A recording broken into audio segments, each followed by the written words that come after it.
Good evening, everybody. Welcome to another edition of the C&J Speedway Review. After a small Easter break, we are ready to go green with the fastest hour right here on the internet for you. My name is Chris Burns from the Loki and Jabroni Show. You can see it right above my head.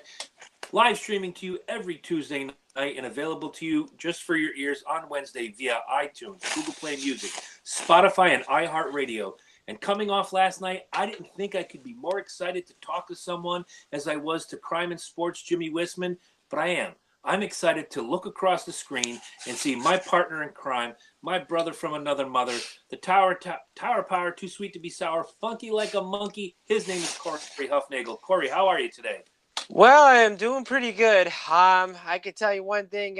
Celebrating Easter with family, it was a really good moment. And I could just tell you this.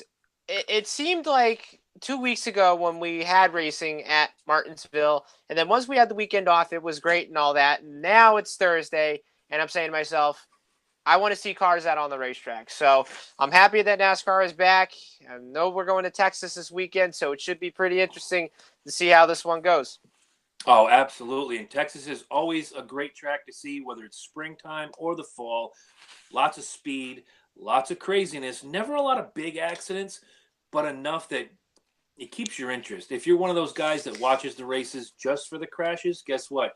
You're going to be disappointed. But if you're watching for speed and the occasional 4 or 5 car wreck, you're going to be excited.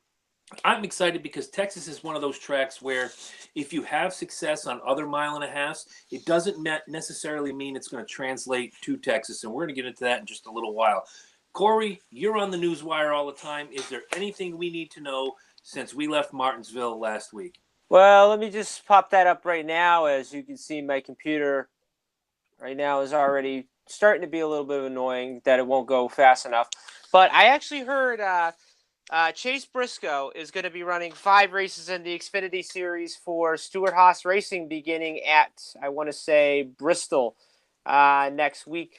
So he's actually going to be running 5 races, and if I remember correctly, he's going to be running Bristol, both the Charlotte races, Talladega, and then Kansas. And all I could just say is Chase Briscoe, he should have had a full-time ride after, he won the race at Homestead last season in the Truck Series.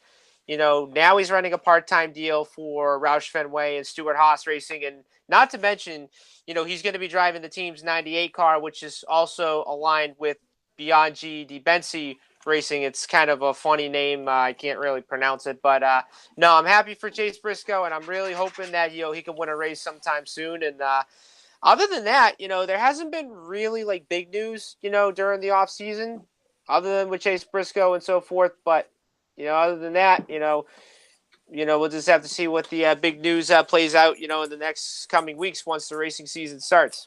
Oh, yeah, absolutely. And one of the things I wanted to talk to you about was they've been replaying a lot. Again, with NASCAR having a week off, they have a lot of time to fill. They have to feed the need for all of us crazy NASCAR fans. And they did an updated version of the top 50 drivers in NASCAR history recently. Did you happen to see that? No, I didn't get a chance to see that this week.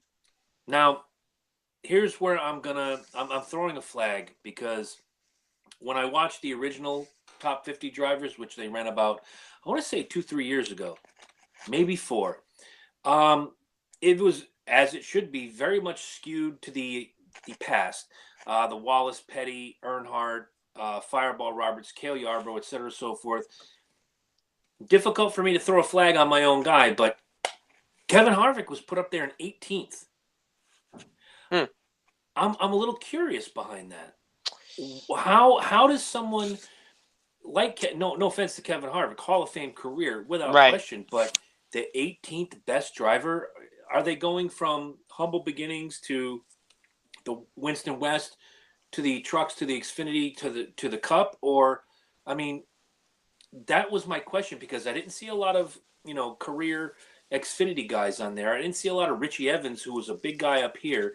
Yeah. But there he was, Kevin Harvick, number 18. I don't understand the pick. There's nothing I can do about it. I wasn't involved in it. I would certainly put him in the top 50, but I'd have him considerably lower at this time in his career, possibly late 20, early 30s.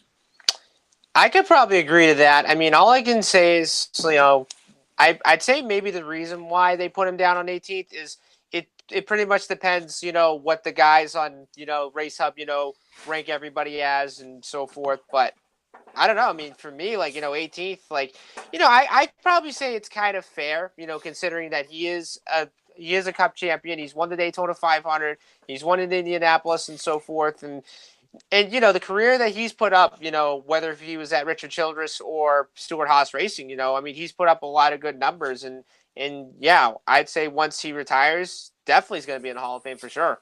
Oh, absolutely. Look, he won't even look at me right now. He's angry. Right over my shoulder. He's like, nah, Chris, I'm not talking to you right now. He's going to wait till tomorrow the next day before he goes, you really upset me. Yeah. Kind of like other people I know, but that's beyond the point. Past that, Sundays without racing just isn't the same. And it was great to sit down and watch a Yankee game. It was great to sit down and watch movies and hang with the family and have Easter. We actually did Easter the day before here at our house because we wanted everybody to have their time with their families. We had the grand gathering. It was a good time. But, yeah, it was just odd. It wasn't right. It didn't feel right in my heart, but I understand Easter is a very big holiday, very religious holiday. It's not just about eggs and bunnies, guys. Let's get that out of your head right now. This is a very meaningful holiday for a lot of people, myself included. I'm not overly religious, but I understand the depth. So I'm not one of those guys that claims I'm an atheist, but I still celebrate Christmas. I don't get that. Right. However, having said that, we got a lot of time to fill. So we talked a few weeks ago in regard to what were our big moments so far in the season. I kind of want to pick your brain, and I'll give you my answers after the fact.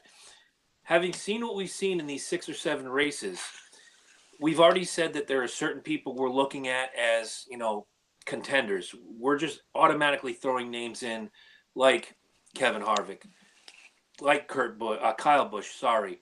There are guys we know that are going to be uber competitive come September, October, November. Is there anybody in your mind right now that you're looking at that could possibly sneak up and make trouble? I don't mean like wrecking trouble. I mean come in and turn the entire championship playoff upside down with a surprise win with just hard driving like Ryan Newman did in 2014. Yep.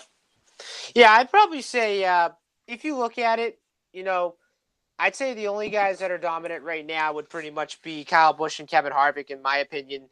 If you look at, Texas coming up this weekend, of course, it's a 1.5-mile racetrack. And I was doing a little bit of research on this the last few days. So I'm thinking to myself, okay, we're going to another 1.5 miles.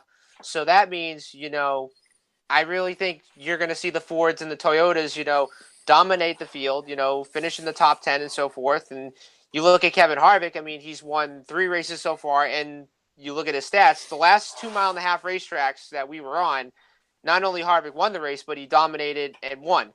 And you go to Texas last November, he ended up winning 2. So I'd say, one guy that I can probably say they can probably spoil the surprise would definitely have to be Keselowski. Oh, absolutely. Brad is wonderful on tracks like that.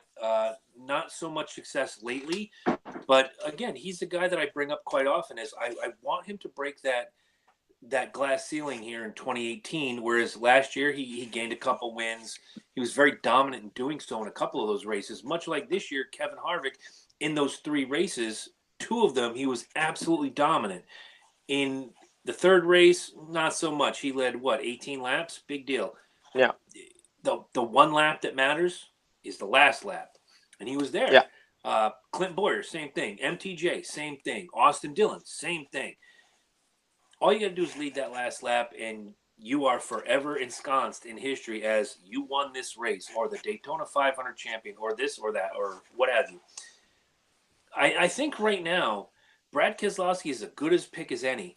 And I don't want to discount the Jimmy Johnsons, and I don't want to discount any of the, the perennial contenders. I think a guy that's going to make a lot of noise come September, October, November, he is going to make the playoffs in my mind. And if he doesn't, I'm going to eat a lot of crow, probably a big fat plate of it right here in front of you guys. Ryan Blaney is going to spoil a lot of people's parties this coming championship run. I have a good feeling about this kid.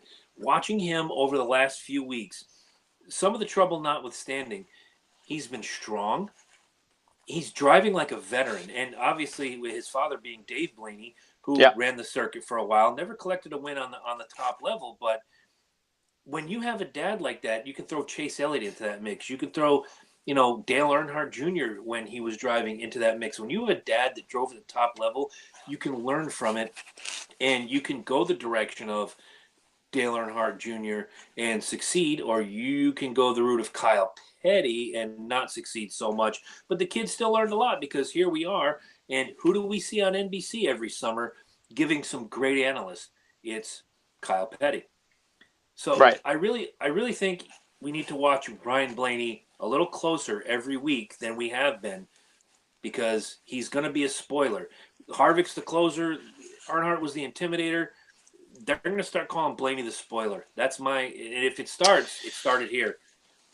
I totally agree with you on that. And you look at Ryan Blaney this season, he was dominant at Daytona. He led most of the race, could have won the 500 if he hadn't have got caught up in that accident like right near the end.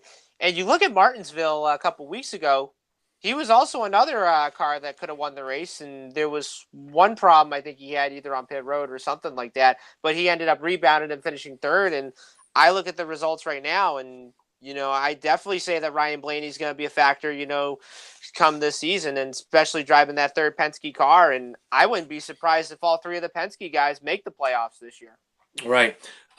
Quick question, just as a shameless plug. We talked to Jimmy Wisman last night on the Loki and Jabroni show from Crime and Sports and Small Town Murder, and we had a little bit of conversation about Jeremy Mayfield. And right behind me, you can see there's a green photo album, and I'm going to break the picture out. I have to send it to Jimmy. I made a promise. Okay. Me standing, this is summer of 2000, give or take. Yep. I'm standing next to Rusty Wallace's car, getting my picture taken, and I'm wearing a Jeremy Mayfield t-shirt, which I don't know a lot of people that love Jeremy Mayfield or not. From what Jimmy was telling me privately, he didn't say it on the show, but this was in text messages. Jeremy Mayfield is petitioning for reinstatement in NASCAR. It's been on the hush. It's not come out very publicly. He's not exactly a spring chicken anymore. There's only a few guys that late 40s, early 50s can come back or even drive to a high level at that age. If this were to happen, do you see Jeremy Mayfield being field filler, or do you see him having a couple competitive races here or there? I would definitely say that he might as well be a field filler because, I mean, you look at it. I mean, I can go back to 2009 where he had the whole drug test, and the next thing you know, it came out positive, suspended indefinitely. But then there was a time he wanted to come back in 2009, like right around Daytona, and I guess there were some drivers that were kind of concerning that, I'm kind of worried that I'm going to be racing around him. Others were saying like, oh, I'm going to be fine, no matter what.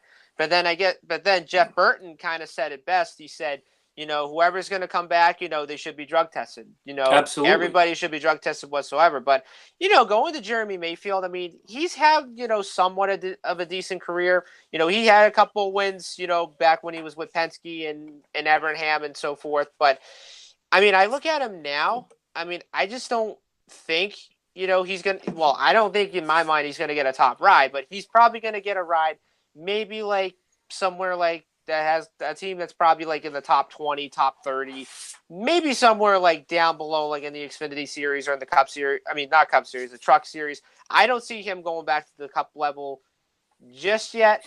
But, you talk about a guy that's going to be coming back, after he's had an addiction and all this whatsoever.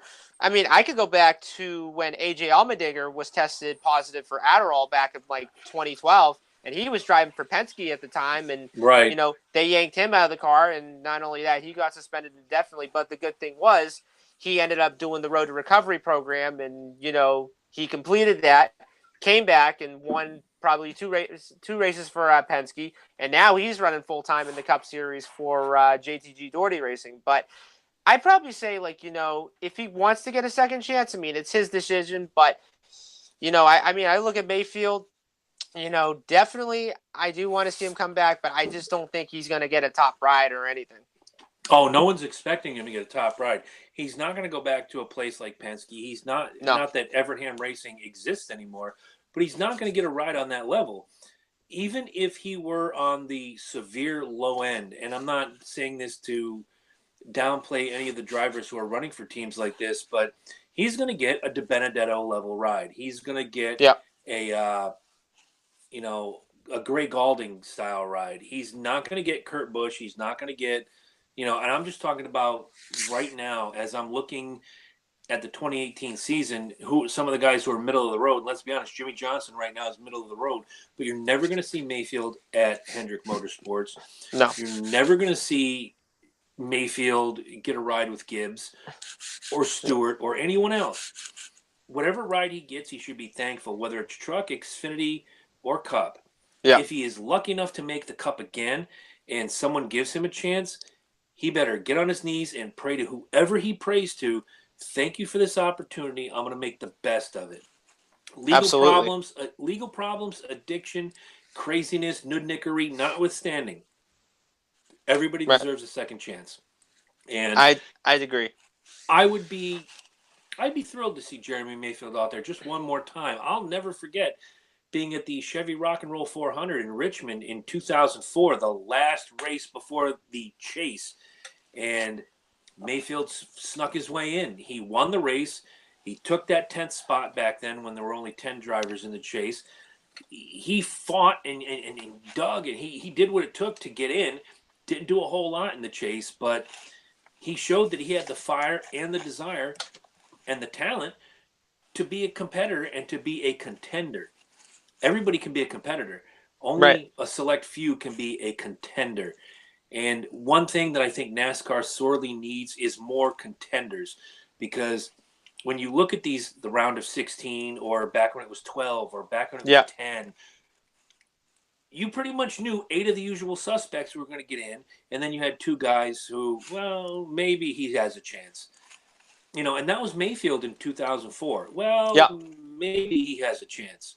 Where you looked at guys like Johnson, Harvick, Gordon, etc., so forth, on down the line. I think 2004 was, you're going to kill me because I don't remember. Kenseth was the year before. It wasn't quite the start of the Jimmy Johnson era. Who won the Cup in 2004? Quickly. Kurt Busch. Was it Kurt Busch? That's right, first year of the chase. And question is, how many, I mean, when he won the championship, how many points did he win by? Wasn't many. It was not many at all. 8. I was going to say less than 10. It wasn't the tie between Tony Stewart and Carl Edwards, the greatest championship run of all time. Oh, agree. But the second best being Wallace and Earnhardt in '89. Yeah. But I was going to say less than 10, but 8. You're absolutely right. Yep. So going forward, we've had our week off. You obviously had a great week. I had a pretty good week until tonight, but nothing's insurmountable. We're going to fix our problem here at the Valhalla Underground Studios and the quiet fortress that we call home. But we have a lot of things to look forward to. Texas is this week. All right. So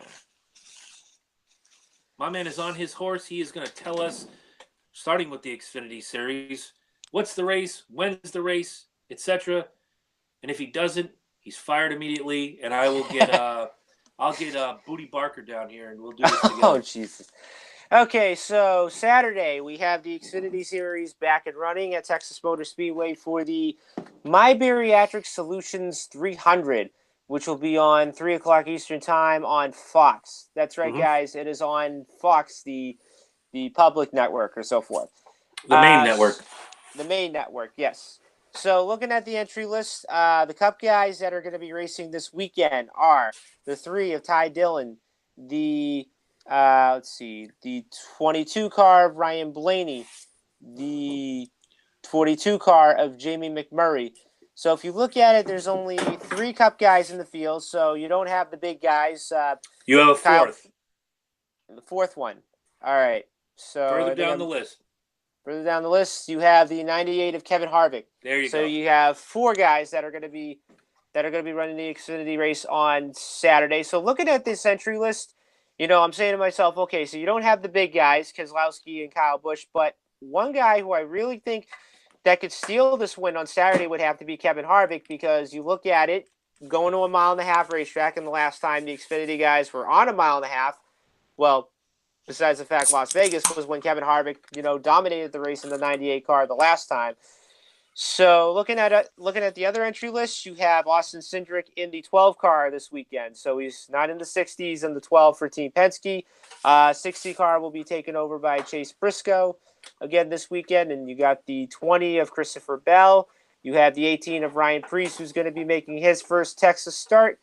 You have Tyler Reddick, who already won at Daytona. Matt Tifft in the 2. Cole Custer in the 00. Kaz Grala. And you also have Josh Bilicki in the 45 and 2000 Xfinity Series champion Jeff Green. Wow, Jeff Green, welcome back. Yep. I look back to some of the old Xfinity / Nationwide / Busch series back in the day. It'll still be the Busch series to me. I don't care how many sponsors they go through. It's still going to be the Busch series to me for the rest of my life. I look back and I look at guys like Jeff Green, his brother David, Randy LaJoy, Mark Martin had a lot of success down there, and he had some success on the Cup level too. But man, when you went to a Busch Series race and Mark Martin was in it, you were in for a show. Yeah, you could even go back, to the days of Buckshot Jones, and I loved Buckshot Jones. And especially on big tracks like Texas, so one of the bigger tracks they run, Talladega and Daytona, again, crapshoot, take them right off the list. The 1.5 miles are where these kids make their money, or these, I don't want to say kids, but guys that are trying to reach forward and get to the Cup level. This is where you make your money, guys. And to watch over the years some of the names that have rolled through this series that had a cup of coffee in the big time, like Jeff Green, like Randy LaJoy, like David Green.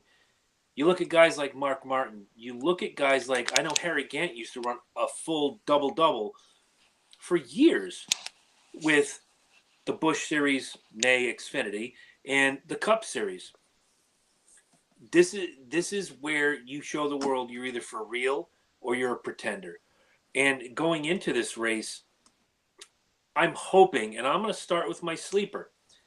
I'm hoping that this race is the coming out party for someone we watched last year in New Hampshire.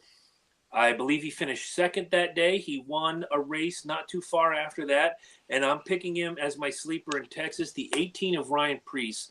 In my opinion, this is going to be the day where he shows the world, I'm coming for you, and I'm going to be a name you're going to need to watch eventually when I get to the high level of the Monster Energy NASCAR Cup Series. Those are really good picks. So I was also looking at this the last few days, and so my lock, I kind of had a little bit of trouble on this. So I'll tell you mine after. So I'm thinking to myself, okay, so I know that Kevin Harvick won at Atlanta the last time, and we're going to a 1.5 miles, so I'm thinking, okay, part of me wants to pick the 98 because I know that he's going to be the star of the field, and he's the only big guy that's going to be running in this race on Saturday. So actually, what I was thinking of the last few days, I said, okay, my lock for this weekend is going to be the 20 of Christopher Bell, because I look at him right now, given the fact that he had a really good run at Las Vegas a couple weeks ago, I really think this kid can do it. I mean, he's had some good runs the last couple weeks, and the last race they were at, California, got into a wreck that wasn't in his own doing, and I really think he could have had a top 5, maybe a win, depending on if he had some really good strategy right at the end. But I really think this is going to be the race where the 20 of Christopher Bell is going to break out that win. Hopefully he can win Saturday at Texas. And not to mention, when he was in the Truck Series last year, the Ford team basically just dominated on the 1.5 miles, and I think they won almost like all of them, if I can recall. And so a big majority, yes. And my sleeper this weekend is definitely going to have to be. Okay, I'm going to have to scroll down just a little bit, see who I can pick out of a hat and so forth. Oh, well, You're throwing it out of the hat. I like that. Reach into the bucket of gimmicks, kid, and give us a winner. Okay, so my sleeper this weekend, I'm definitely going to be keeping an eye on Ryan Preece.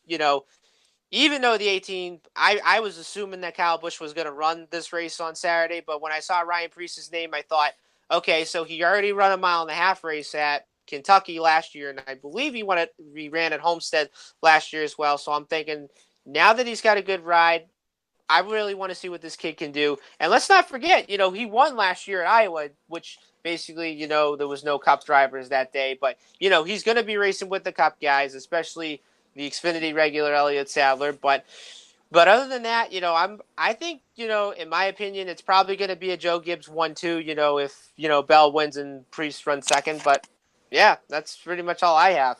It's funny you bring up Elliott Sadler, and there's a guy that he had a ride on the Cup Series for a couple of years, and he didn't have great success, good to moderate, somewhere in that area. But Elliott Sadler was always a good driver. He was always someone you had to worry about. If he was up front, you really had to worry about Elliott Sadler when it came down to the tail end of the race. And for him to be an Xfinity Series regular, where guys like Priest, guys like Bell, guys like Austin Cindric can run against every single week, knowing, what, that guy has been up there. And if we can beat him, it's all good. Same with Justin Allgaier. Had a cup of coffee in the Cup Series. Yeah. There's I'm trying to remember his name now. Johnny Sauter had a cup of coffee in the Cup. Yeah. So he knows what it's like.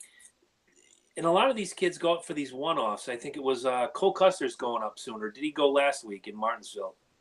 He ran at Las Vegas the last time he was in a Cup race. Yep. That's right. So, they get a taste of it, but they don't get the full season experience where, you qualify, you don't qualify, you go home, you pack up the truck, everything's done. Yes. Whereas Elliott Sadler did that, and Johnny Sauter did that, where in a full Cup Series, Sauter missed a bunch of races, they pack up the truck and they head out. So, in thinking about that, I wanted my lock to be an educated pick. I wanted my lock to be someone that I really thought would have the best race possible and could be the big winner. But instead, I'm going to be a homer, and I'm picking the 98 of Kevin Harvick because, as you mentioned, last time he was out there in a 1.5 miles in an Xfinity car, dominated. You can go back to the last few 1.5 miles that Kevin Harvick has run on, and I think California was a bigger track. California's 2 miles, correct? Yeah. And that's where he crashed out. Mm-hmm. So 1.5 miles right now, he is the most dangerous driver on a 1.5 miles anywhere. Going back to the tail end of the playoffs, going into the championship run in November, this is a guy to watch out for. And you put him behind the wheel of anything. He could be driving a horse-drawn carriage. He's going to be competitive. So, yes, I'm going homer on this one. It's not due to laziness. It's not due to not doing my research. But when you see Kevin Harvick is on a 1.5 miles in the last 8 to 10 months, yep, it's a good a pick as any right there. I totally agree, and I'm looking at the list of winners for the Xfinity Series at Texas, and so hardly enough, Eric Jones won both races at Texas last year, so he won the spring race a year ago and the fall race back in 2017. So, and you look at the list of winners, and, the only guy that's been dominant in the Xfinity Series was pretty much Kyle Busch, and, now that he's not in the field, I really think it could be an Xfinity regular, or it could just be the Cup guys, of either Harvick or Ryan Blaney, pretty much. Yeah, I wouldn't be surprised to see Blaney win this race, although he's not either one of my picks. But going back to what you said about Kyle Busch, very odd that he's not going to be running in the Texas race. I'm sure he's picking his spots because of the new rule. You can only run so many. And I'm sure he's saving it for a time where he needs extra track time, where he just wants to, get his car dialed in. He wants to have it as perfect as possible.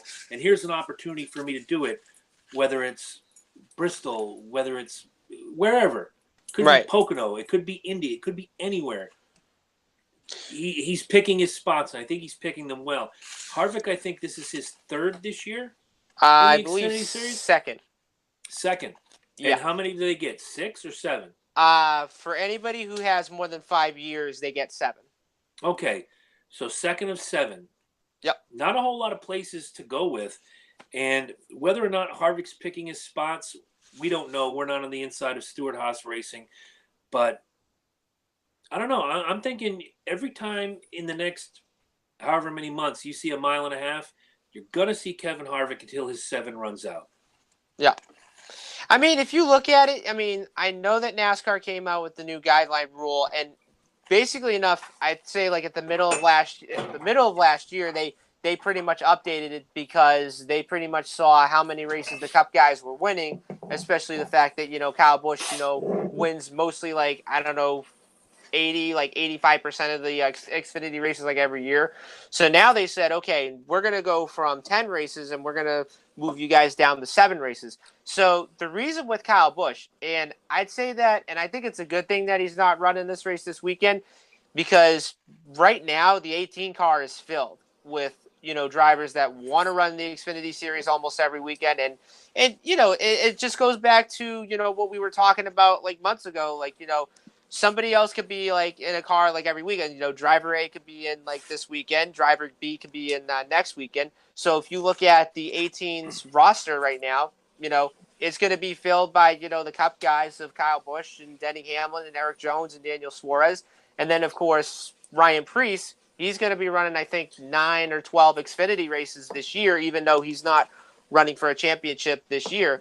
But then you look at, the teams on the Xfinity side, like Penske and Childress and Ganassi, they're pretty much keeping an eye on their drivers, how many races they're going to run and, how many years experience they have and so forth. And I would say that if we see another year of Cup guys winning Xfinity in the Truck Series races, I think NASCAR is probably going to say, like, now we're going to limit it down to 5. And I think if they go down to 5 races, that's probably going to be a little bit borderline, if either good or bad, pretty much, for the Cup guys in between. But you look at it, I mean, you're going to see the Cup guys run the Xfinity and truck races, but you're not going to see them run like every weekend. Like, for instance, you're not going to see them run like a 33 race schedule like every weekend, like we've had seen like in the last couple of years. So I'd say with Kyle Busch, he's just looking at his calendar right now and he's going to be saying like, okay, what races am I going to run? What races should I not run? What races are the standalones, which basically Xfinity's on one side, the Cup guys are on the other side of the country whatsoever. I agree with all of that to an extent. Yeah. I really don't think the Cup guys should run any of the truck races. Absolutely not. I think it's great that back in the day, Harvick had his own truck team and Xfinity team. I think it's great that Kyle Busch has an active and successful truck team. Yeah. But for, I've complained, I hate to beat a dead horse, but it's what I do. I don't think Cup guys should run as many Xfinity races as they do. Now, having said that, I don't think Cup guys should run any truck races. How would it be if we have a single A team here in my town? It's the Connecticut Tigers. They're the single A affiliate of the Detroit Tigers. Yeah. Now, I don't follow the Detroit Tigers. I don't know who their star pitcher is. I don't know who their big home run slugger is. But before it was the Connecticut Tigers, it was a Yankees affiliate. So I know a lot about the Yankees. I'm a big Yankee fan. How would it be if Didi Gregorius just decided one day, you know what? I'm going to go to Norwich. I'm going to play for the team. I'm going to smack these guys around like I own them. And then I'm just going to head back to the Bronx and play my game. It's not entirely fair. Right. You get where you get based on building and experience, and you go from the low levels, the dirt tracks, the hometown tracks, whether it's asphalt, dirt, concrete, etc., and you move your way up the ranks. When you get to the top level, it means you're that good. And when I say you're that good, I don't care if you're Gray Galding or you're MTJ. Yeah. You're that good. Okay? Yes, there's a lot of space in between that is filled with Jimmy Johnson, Kevin Harvick, the Busch brothers, Ryan Newman, pick your poison. There's a bunch of them. You're that good. Yes. There's no glory in going and beating guys that you already know you have more experience than. I don't want to say more talent because these guys haven't had a chance to show their talent very often. And I know on the Xfinity Series and in the Truck Series, there are guys that have been there seemingly forever. Matt Crafton, Ron Hornaday Jr., a lot of guys that just they do it because it's the competitive spirit in them.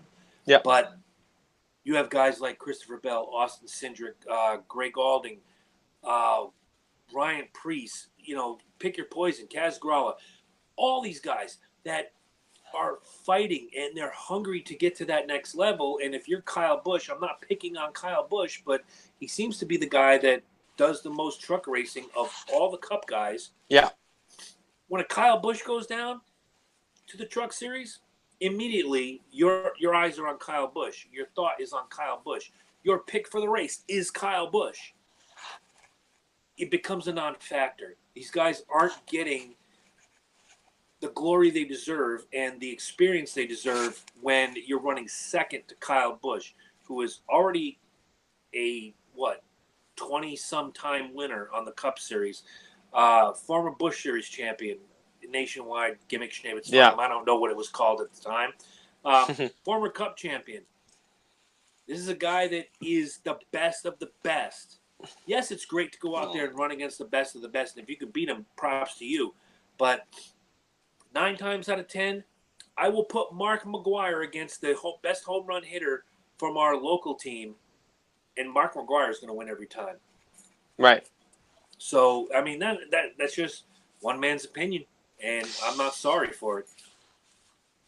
I mean, if you look at Kyle Busch Motorsports, not only that is a really successful team right now, but that is actually a team, in my opinion, I'd say Kyle has brought a lot of young, talented drivers, in that series. And some of them, they have ran good, and some of them have won championships. And you look at Christopher Bell, won the championship last year. He's already moved up to Joe Gibbs Racing. And you look at Noah Gragson. I mean, I really think this is a kid that's going to win races this year, possibly could win a championship this season, and so forth. And actually, you go back to Kyle Busch in the Truck Series, like there was a time where you had both Kyle Busch and Kevin Harvick were running in the Truck Series for a number of years, back when Kevin used to own his Xfinity, then nationwide team, pretty much truck team as well. And anytime like you'd had those two guys battling it out for the win, that just made it like really exciting and so forth.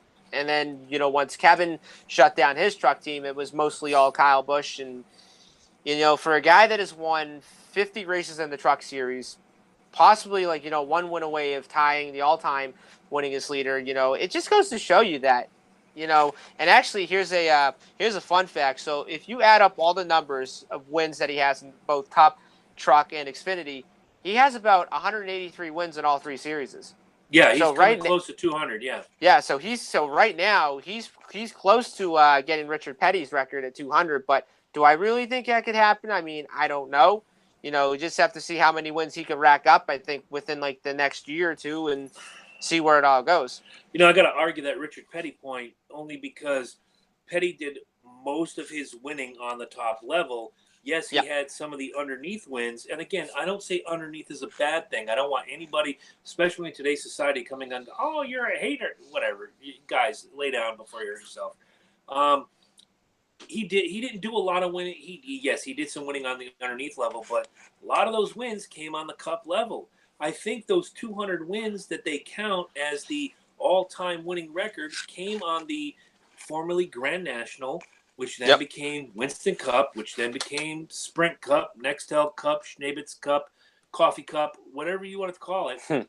Now the Monster Energy NASCAR Cup Series. Hard to keep up with these names. I'm getting old, guys. Look, you see the gray coming in. I am not a spring chicken anymore. So a lot of these names will escape me, but at the same time, the history's there, man. I'm right there for you.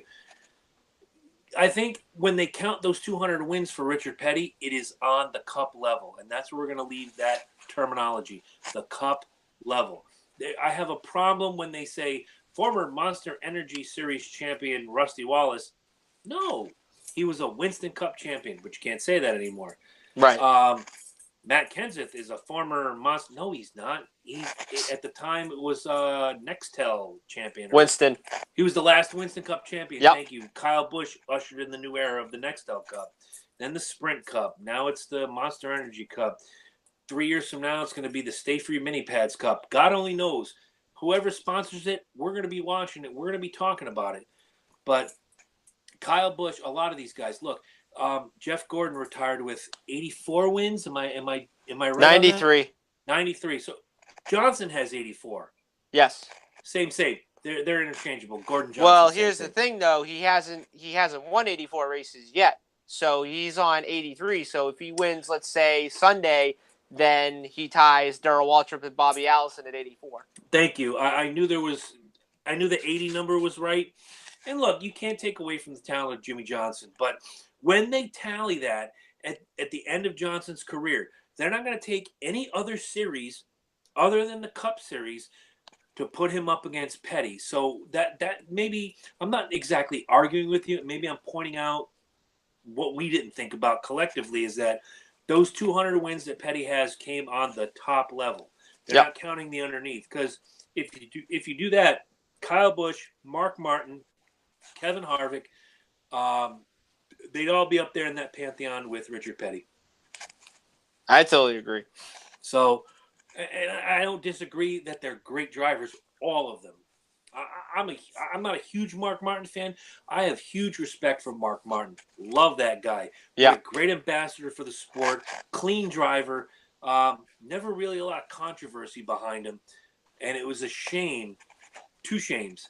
Never won a Cup. Never won a Daytona 500. And if you look over here, not sorry, greatest finish in Daytona history right there. I'd have to say so. That was when Mark Martin was leading on the last lap, and then Kevin Harvick pretty much stormed on the high side and won the Daytona 500 as everybody was crashing towards coming off of turn 4 whatsoever. But I could go back to one Mark Martin moment, and there was one documentary. This was back in 1990 when Mark almost won the championship that year. So how that season was they won the second race of the year or third race of the year at Richmond that time. So Dale Earnhardt and his crew, they noticed something was up with Mark Martin's car. So then the officials inspected the car, and then I guess something had to do with the engine carburetor. So they penalized the team 46 points. But you look at that season, that was probably one of the best championship battles between Mark and Dale Earnhardt. Came all the way down to Atlanta. Mark didn't have a really good car at the end of the race season, and he lost the championship by about 46 points. And there was actually some interesting notables. They were actually testing at Atlanta, and they were doing a lot of cars, whatever it was. So it was funny because at the time, Robert Yates actually gave them their car. They gave them their engine because they thought, well, Davies ran pretty good, so why don't we give him our car? So then that auto-way Mark can be really good, running for the championship and whatnot. But, I look at Mark Martin, I'm glad that he's in the Hall of Fame. He's had a really good career, never won a championship. And I definitely agree. He should be the ambassador of the sport without a doubt. If there were, and I hate to bring this up because we all know pro wrestling is not a sport. But on television, the way they present it, they bring a really respected person to come in and be the leader or the general manager or someone that is the authority figure. If there were ever someone you want to be like the commissioner of competition in NASCAR on any level, Mark Martin's that guy. He's soft-spoken, but when he speaks, it carries weight. I watched an interview with him about 2 years ago, right after, cripes, I can't remember which race it was, and they had the NASCAR Race Hub, and Mark Martin is sitting in the studio, and I think it was after Kenseth Logano, the issue at Martinsville. Yeah. And he basically sat there, and he brought every point out. I can see Logano's side. He's been tussling with Kenseth all season, and Kenseth turns him and this and that and the other thing. But then I'm going to go to Kenseth's side. He's telling the crew, I can't turn the car. I can't do this. I can't do that. So I can see it from both sides. And at the end of the day, Mark Martin's going to make the most educated decision. If this were something now where tomorrow they said Mark Martin is the king of NASCAR and Yeah. he is in total control of any on-track activity. For example, let's say for whatever reason, Gray Galding decides to get into Kyle Busch and turn him and wreck him and whatever. Mark Martin's the kind of guy that will analyze everything and look at videotape and listen to the radio control and listen to everything and say, okay, I've done all my homework, and Gray Galding, you're the problem. Yeah. You're suspended, this, that, minus 50 points, minus so many dollars, and whatever. Or he's going to say, you know what? I watched this entire race, and Kyle Busch is bumping and banging, and he's doing the on-track intimidation schnibbits with Gray Galding, and Gray Galding was battling back. And you know what, Kyle Busch? You're wrong. Minus 50 points, minus this, minus that. He's just a guy that looks at everything. And to listen Yeah. to some of the things he said in interviews, he really does see everything. I would love, and here we are 18 years after the fact, and I'm going to invoke the great name of St. Dale Earnhardt. It would be interesting now in 2018, had Dale lived, to hear him on a broadcast. And I think Jeff Gordon does a fantastic job. I've said this since we've started this. I said this since the first time I heard Jeff Gordon on a microphone doing analyst for racing. It's great, and I'm putting that in big letters, great as Jeff Gordon is. I think Dale Earnhardt Sr. would be that much better. And I have a feeling that come this summer, when NBC takes over and you hear Dale Jr. as an analyst, you're going to hear everything his father taught him and just a little bit more, because he's had a whole lot of years to sit and listen to a Rick Hendrick, a Jimmy Johnson, a Jeff Gordon, Mike Joy. The list goes on. I'm interested to hear what Dale Jr. has to say. And he did a fantastic job at the Olympics, by the way. Oh, yeah. And, I really think, I expect a lot of big things out of him, now with NBC. And, and I think there was one time he was with the guys, doing a race, when he was sat out for like the half of the season because of the whole concussion thing and so forth. And I thought to myself, well, I think he's going to do pretty good. And there was actually one time he was doing an Xfinity race, I think at Michigan, when NASCAR on Fox or FS1, they do the whole like driver analysts, like, for like one race or two or something like that. But no, I think with Dale Jr., I mean, I think NBC made a really great choice on picking him. Before we get into the Cup race at Texas, and I mention this because he had a lot of success at Texas. If there's one person at NBC who should be fearful of their job right now, and he is a really great analyst, Jeff Burton needs to be looking over his shoulder right now. That is a tough one. Because you just brought up 2 years ago. It was 2 years ago when Junior was out with the concussion. He was doing a little quick hit here and there. A lot of the Xfinity races, he was fantastic. He did, I think, 1/3 of a Cup race as a special guest, and he was spot on, man. He was just everything that they showed him was like, well, Dale, what do you think of this? And he walked you through it to where if you thought, and I seem to remember Joey Logano was, he tagged somebody and everybody got squirrely. And I remember Dale Jr. saying, well, if you roll that tape back, you'll see that before Logano got to, Chris Burns, hey, that's me. Yeah. For an example, I don't remember who it was. He says, before Logano got up there, you see his tail end was squirrely. He was already losing grip. The air was getting off the car. He really didn't have a choice. That contact was incidental. It wasn't intentional. Wow. You sold me, because I'm a guy who thinks if Joey Logano's on track, he's at fault for everything. But when you bring it to me in that sort of, with that articulation, with that intelligence, you win me over. And for Dale Jr., he's gonna be fantastic. And again, as much as I love Jeff Burton, you got to start looking over your shoulder, kid, because Junior's coming, and it ain't gonna be pretty. Yeah. And as a side note, speaking of Dale Earnhardt Jr., one of our listeners, Crystal First, is donating to our cause. Not only are we giving away a speed crate at the end of the month, we're giving away 2 Dale Earnhardt Jr. number 8 Budweiser Chevrolet plaques with an 8x10 picture, and those are going to go to second and third place. So even if you're not a Dale Jr. fan and you win one of these prizes, give it to a Junior fan or keep it for yourself and sell it on eBay. We don't care. We just want you to get involved in this show. We'll talk about that more later. Yep. So here we are, the Texas Roadhouse Gimmick Schnabitz. What is the name of the race, sir? All right, so the name of the race on Sunday is the O'Reilly Auto Parts 500. The race will be on 2 o'clock Eastern Time on FS1. This is the sister network to Fox Sports. And if you guys are listening on the radio or on XM, it'll be on Sirius XM Channel 90, which PRN will be covering the race on Sunday. So looking at the entry list, couple notables I'm going to be pointing out: Brad Keselowski in the 2 car, Austin Dillon in the 3, Kevin Harvick, who won last November, Denny Hamlin, who's won at Texas a couple times in his career, Clint Boyer, fresh off his win at Martinsville this past weekend or a couple weekends ago, Kyle Busch, who's won at Texas a couple times, Paul Menard in the 21, William Byron in the 24, carrying the Liberty University Chevrolet.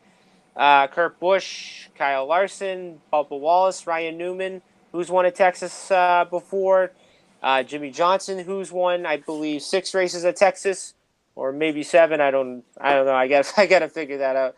And then, of course, the defending series champion, Martin Truex Jr. Okay, before we talk about Texas. All right. Before the race starts, I'm going out to an early lunch, and this is where audience participation matters. Go to the C&J Speedway Review Facebook page sometime between now and Sunday and wish that beloved woman upstairs who gives up so much of her time to me and to you who watch this show, the eternal flame and the goddess of love. Angela's birthday is tomorrow. We decided we were going to do a birthday lunch on Sunday, and the first question out of her mouth is, "What time's the race Sunday?" So we planned around the race. So I love you, Angela. Happy birthday. I won't tell you how old she is. It's somewhere in the 30s. Okay. It's somewhere in the 30s, and that's all I'm going to say. So if you're watching this, you go to our Facebook page and you give her a happy birthday, and I will forward all of them because you know why? That's going to tell me you're paying attention, you're following instructions, you're following directions. Give her a happy birthday, and I'm going to go backwards. I'm going to start with my hopeful. All right. My hopeful, as I said to you last week, every single week from now until he crosses that stripe in first is Chase Elliott in the 9. It's not just a gimmick. It really is because I think at this track, looking back at the mile and a half, looking back at how fast this car was at Michigan last year, looking back at some of the mile and a halves last year, Chase Elliott at this track, at Texas, probably has the best opportunity so far in 2018 to be a winner. Could agree. Okay. Moving on to my sleeper. We talked about him earlier. I'm going to pick him on this level, at the cup level. I am going with the 12 of Ryan Blaney for everything I said earlier. He's a guy that keeps pushing forward, and you maybe don't hear his name as often as you should. But if you're watching, I know they have it on the side now. I always call it the crawler. It'll always be the crawler to me. If you're watching the scoring pylon, there's a good one. You always see Ryan Blaney's in the mix, except when he gets in a little trouble and he's pushed aside. Yeah. Accident, Schnabitz Fernham. Ryan Blaney, I don't know what his success level is at Texas, but I've seen what he's done in the last 6 to 7 races, and I have a good feeling that this could be his big opportunity to break that. Again, we talked about it earlier, to break that glass ceiling, get to victory lane, punch his ticket to the playoffs, and say, I am for real. Yep. Now, thought about it long and hard, and I looked at all the guys, and you know what? I'm going Homer again. I'm going Kevin Harvick in the number 4. It's a mile and a half. It's a Ford. It's Stewart-Haas Racing. It's, I could have picked any one of the 4 Stewart-Haas cars. I actually looked at Eric Almirola. I actually looked at Clint Bourne. I actually looked at Kurt Busch. But if I'm going to stay true to myself and true to Stewart-Haas Racing, I am going to take the top guy in that organization to cross that finish line first this Sunday at Texas. It's going to be Kevin Harvick in the 4. That's my lock. And I just there blew it goes your phone right there. Right as you said here that. Yes, that's All my right. pick. And look, before you start, I'm just saying, you guys, a lot of you guys might think, oh, Chris is going Homer. Look at the last, like Corey said earlier, look at the last 5 or 6 mile and a halves, and look at the success rate of Kevin Harvick. Look at the success rate of Stewart-Haas, and look at the success rate of Ford. And it makes this pick easy. My second pick, if I had a second lock, which I don't, but I'm going to just throw it in there anyway, Brad Keselowski was going to be like my underneath, my 1A. Yeah. But since I don't get a 1A, I'm going all the way for the win. Well, that's interesting. So, my lock for this weekend is definitely going to have to be the 4, Kevin Harvick. Just like I said best, I really think that this is going to be the team, to watching the mile and a half this year, kind of like what we saw with Martin Truex Jr. last year. They pretty much dominated and won on the mile and a halves, and not to mention they won most of the stages, as we speak. But, I wouldn't be surprised if Harvick wins this weekend. And like I said earlier, I really think Stewart-Haas Racing is just a dangerous team to look out for right now as we speak. And so, so Harvick's going to be my lock. And then my sleeper this weekend, I'm probably going to have to take a homer on this one. So my sleeper this weekend, I'm going to be taking a look at the 48 of Jimmy Johnson. Okay. Now, even though he's won at Texas before, and not to mention he won at Texas last year, but I'm going to be taking a look at him really, really close. Now, I know that he didn't get it done in Martinsville a few weeks ago, which of course he's ran successful there a number of years, and he's won so many times at the paperclip whatsoever. But I really think that if Jimmy Johnson wants to win his 8th championship this season, they have to step it up. And I think with Texas, not only they got to run well in the race, but they have to do good in practice. They have to have a good qualifying spot. And not to mention, they have to be up front, get those stage points, whatever they can, because the funny fact is that Jimmy Johnson has actually won one stage in his career, and that was at Sonoma last season in June. And I'm actually kind of surprised that he actually has one stage win. But, yeah, you look at the 48 team. I mean, yes, of course they haven't had a good start to the season, but I really think that with Texas, they just really have to get a move on. And I'm going to be taking a look at them from now until the start of the playoffs in September. You brought up a good point. I wanted to ask you this, and as soon as you said something about stage racing, it sparked something in my mind. And I'm sure if you were watching the monitor, I was like, oh, God, I can't let this go. Do you think that the introduction of stage racing has diminished Jimmy Johnson's dominance?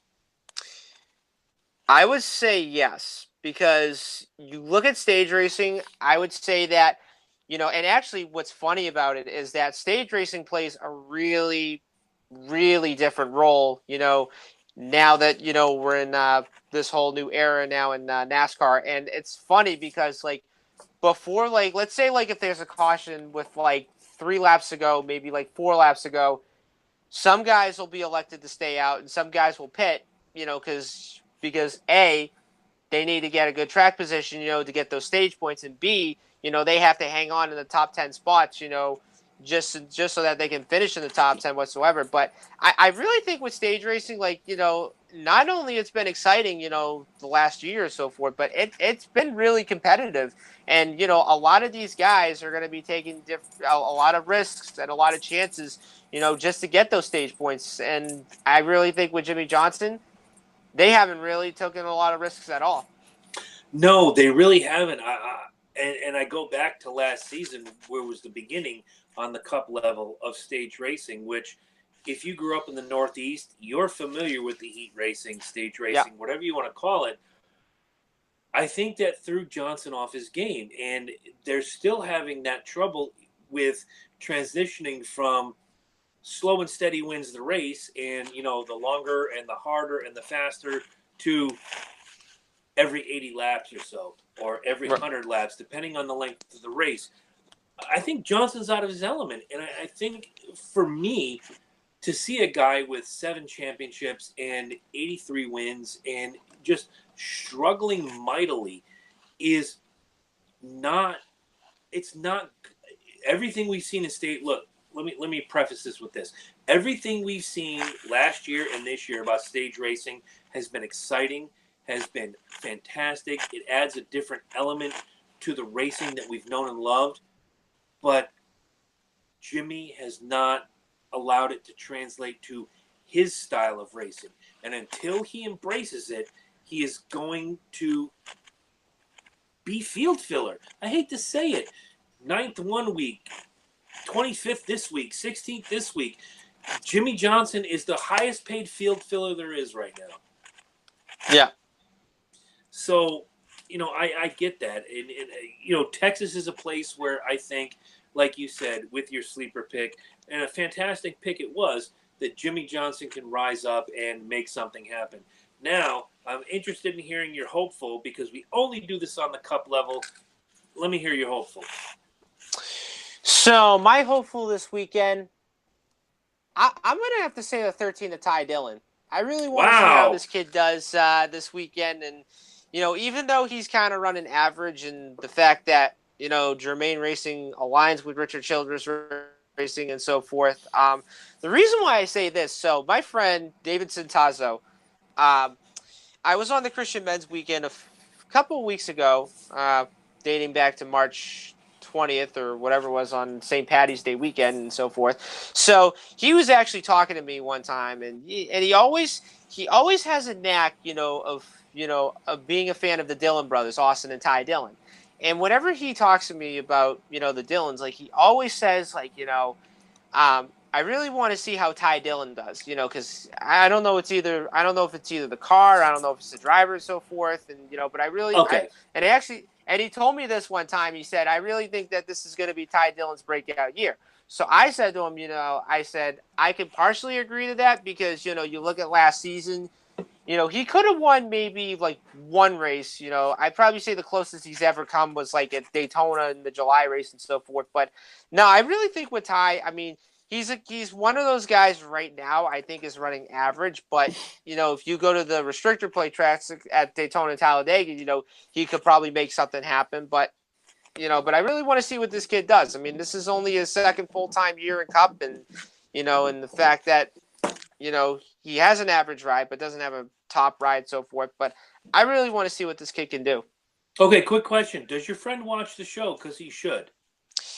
I've actually told him a few times, and I'm going to have to try and...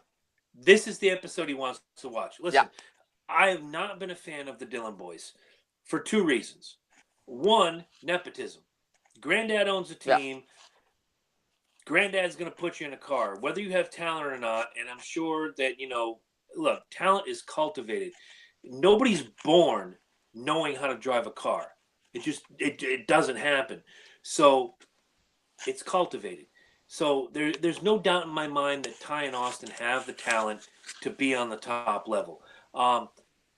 Last year, we talked about this, and I was wrong, and I admitted I was wrong when I thought, Austin Dillon is just one of those guys that's riding off RCR, granddaddy owns the team, etc., so forth. Then he comes out and he wins. Yeah. So good on him. And then he goes and wins Daytona. Yeah. He wasn't dominant, but he was constantly in that top 10 nearly all day, and he led the lap that meant the most, the final lap.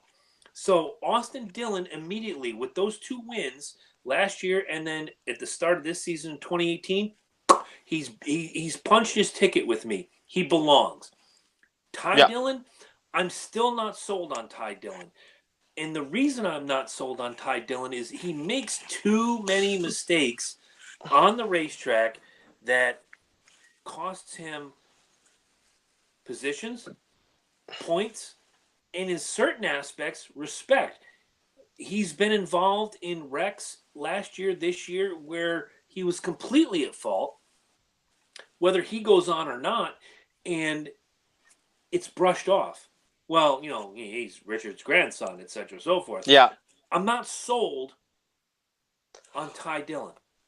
Austin Dillon, I'm completely in agreement. As soon as he gets rid of that BS, Mr. America bullshit, whatever haircut he's got, and that goofy ass beard, he just looks like every kid at a coffee house that I want to punch in the face, because he's got the same slick back gimmick and the same beautifully cultivated beard. Look at us. We're just guys that grow a beard and it's over. We don't cultivate it. Right. We're not putting the butter on it. We're not doing all this gimmickry. We grow our beard and we go about our business. I'm not sold on Ty Dillon. And that's not a knock on him.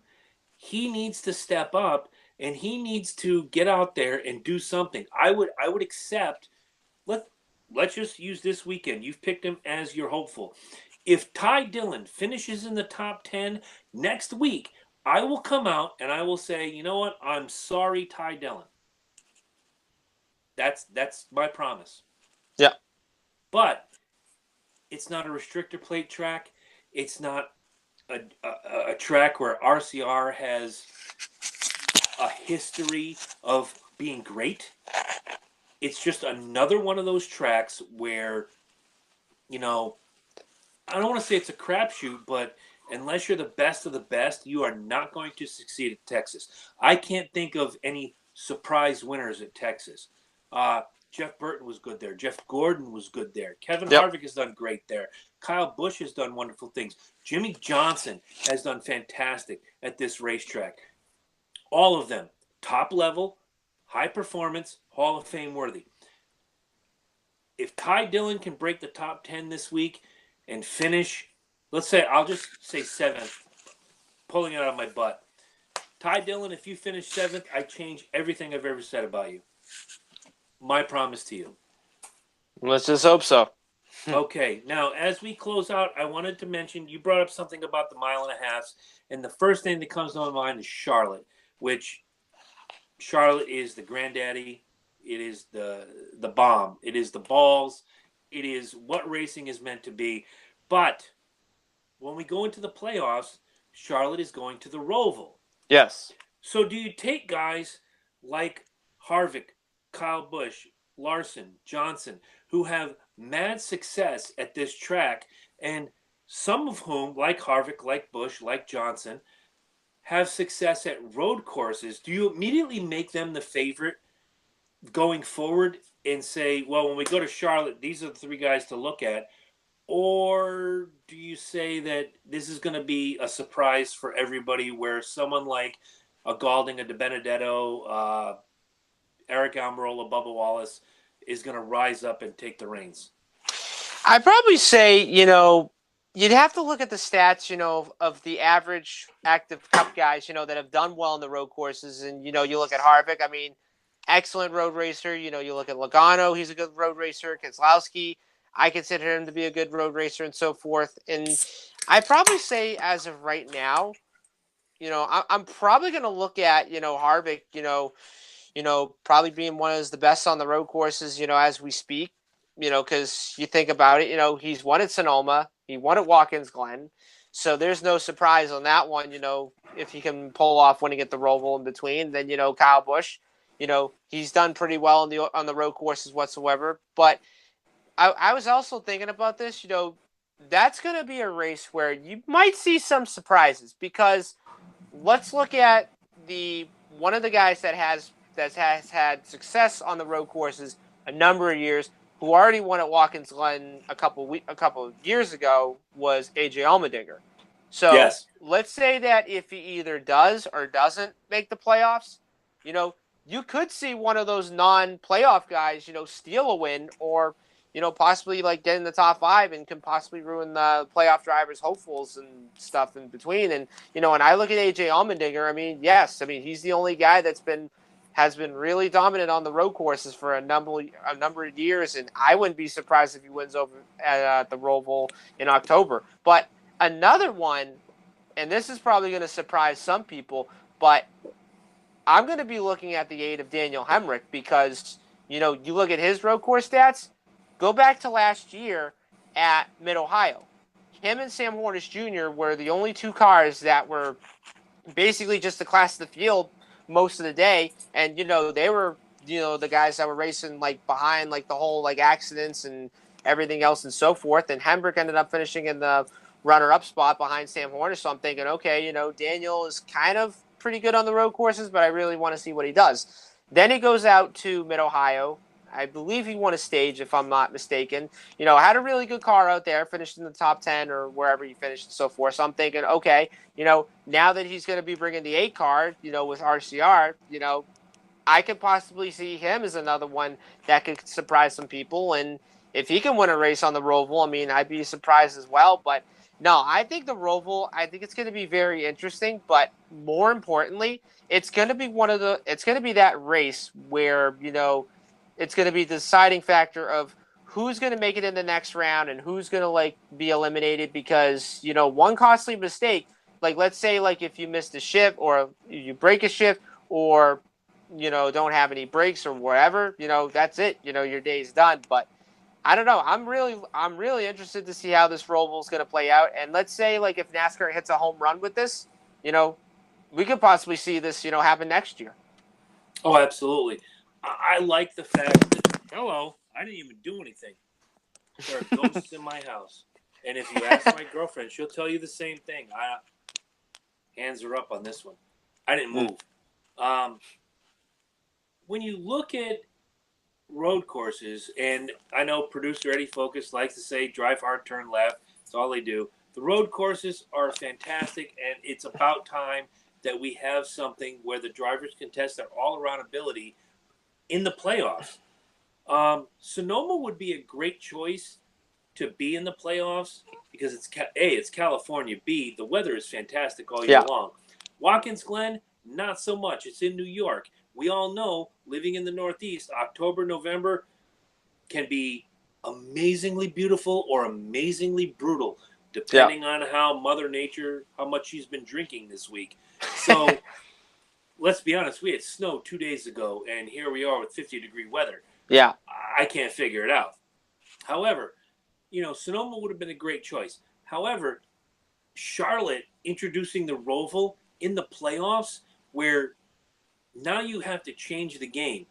Whereas they would go there in October and it was just the usual 1.5 miles, go hard, turn left. You have the dog leg at the start-finish line. Now they have to test their all-around ability.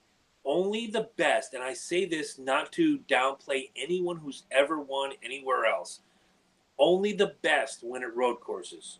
Yeah. Only the best. Wallace, Harvick, Johnson, Gordon, Almirola, Stewart. The list goes on.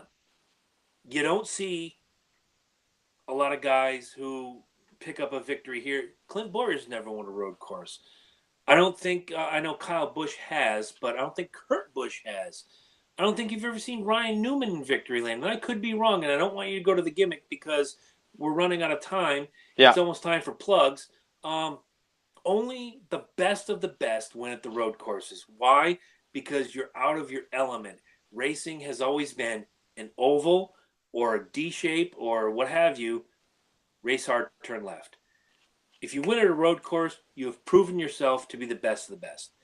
Yeah. And whoever wins the first ever Charlotte Roval this October, best of the best. They deserve to be considered in that argument. Corey, pimp away. What do you got to plug this week? All right, so just the same as usual. Continue to follow me on Facebook at NASCAR IndyCar Central. Twitter, we are at NASCAR IndyCar.